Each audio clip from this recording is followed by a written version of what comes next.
है महाराज। एक बात बताऊं, संसार के कितने भी भाई क्यों ना हो जाएं, जो कहें तुम हमारे भाई जैसे हो। संसार में कई लोग होते ना, कहते भैया तू तो मेरा भाई जैसा है। संसार में कितनी माताएं होती हैं, कहती है तू मेरा बेटे जैसा है। लेकिन वास्तव में महाराज, जब अपने में कोई कष्ट आता है तो कोई संसार का भाई साथ नहीं देता, कोई संसार की माँ साथ नहीं देती, कोई संसार का पिता साथ नहीं देता। उस समय साथ देता है परिवार का भाई, परिवार की माँ, परिवार का पिता महाराज। अरे ये समाज तो बस केवल माया का है। ये समाज तुमको अपना जैसा बनाना चाहता है महाराज। आज से पहले मेरी माताओं, जो आपसे जुड़ा था वो चाहता था आप उनके जैसे बनो। आज जो आपसे जुड़ा है वो चाहता है आप उनके जैसा बनो। आने वाले समय में जो तुमसे जुड़ेंगे वो कहेंगे तुम हमारे जैसा बनो। समाज आपको अपनी तरह बनाना चाहता है। भक्त के साथ रहोगे तो भक्त तुम्हें भक्त बनाना चाहेगा, खल के साथ रहोगे खल तुम्हें अपना जैसा खल बनाना चाहेगा। लेकिन जैसे हो वैसे बन करके रहो महाराज, परिवर्तन मत लाओ। एक बड़ी सुंदर सी एक छोटा सा वृतांत बताता हूं। एक इत्र वाले की बड़ी सुंदर सी दुकान थी महाराज। सुंदर सुंदर अगरबत्तियां बेचा करता था। दुकान के बाहर से लिखा था यहाँ सुगंधित अगरबत्तियां प्राप्त होते हैं। तभी एक मित्र आया, बोला अरे इतना लंबा लिखने की क्या आवश्यकता है, इतना ही लिख, यहाँ अगरबत्तियां मिलती हैं। बोले अगरबत्ती तो वैसे सुगंधित होती है।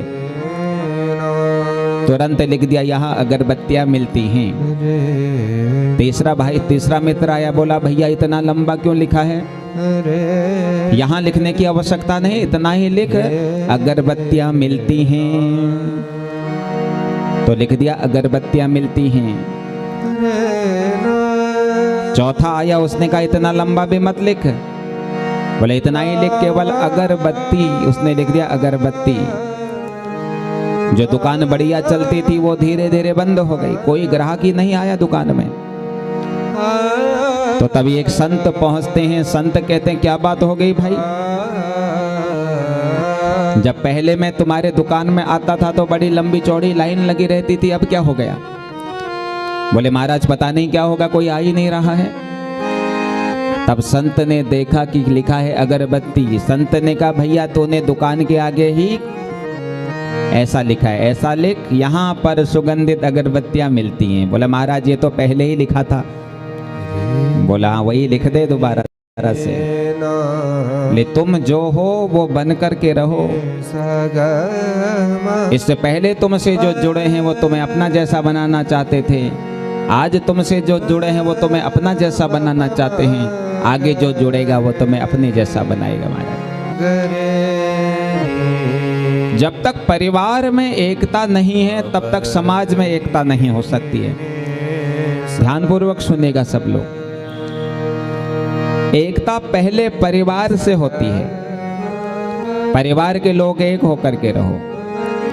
अगर परिवार के लोग एक होंगे तो पड़ोस एक होगा महाराज। पड़ोसी एक होंगे तो पूरा गांव एक होगा। गांव एक होगा तो जिला एक होगा महाराज। पहले एकता परिवार में लानी पड़ती है। आज देखा जा रहा है परिवार बिखर रहे हैं, भाई भाई का साथ छोड़ दे रहा है। क्यों छोड़ दे रहा है? क्योंकि हम कभी मानस की शरण में नहीं आए। हमने कभी मानस पढ़ने का विचार नहीं लाए जीवन में। क्योंकि मानस अगर हमने पढ़ी होती तो भरत का प्रेम हमने देखा होता। आज एक घर में 4 पुत्र होते हैं और 4 पुत्र होकर के एक माता का पालन नहीं कर सकते। और एक माता 4 पुत्रों का पहले पालन कर दिया करती थी, क्योंकि पहले की माँ ने मानस पढ़ा होता था। आज का पुत्र बिना मानस के है महाराज। जब तक रामचरित नहीं पढ़ोगे तब तक जीवन जीने का तरीका नहीं आएगा। ये मानस हमको जीने का तरीका सिखाता है। समाज में एकता लाने का प्रयास कर रहे हो तो पहले घर में एकता लाओ। जब तक घर वाले प्रसन्न रहेंगे तो तब समाज वाले प्रसन्न रहेंगे महाराज, और समाज वाले प्रसन्न रहेंगे तो पूरे जिले वाले प्रसन्न रहेंगे। ये वात्सल्य है दोनों भाइयों का। पादुकाओं को सर में रख करके आज भरत जी नंदीग्राम पहुंचे हैं। राम जी की उस पादुका को पिता के आसन पर रखा और भरत जी नंदीग्राम पहुंचे। जैसा भेष मेरे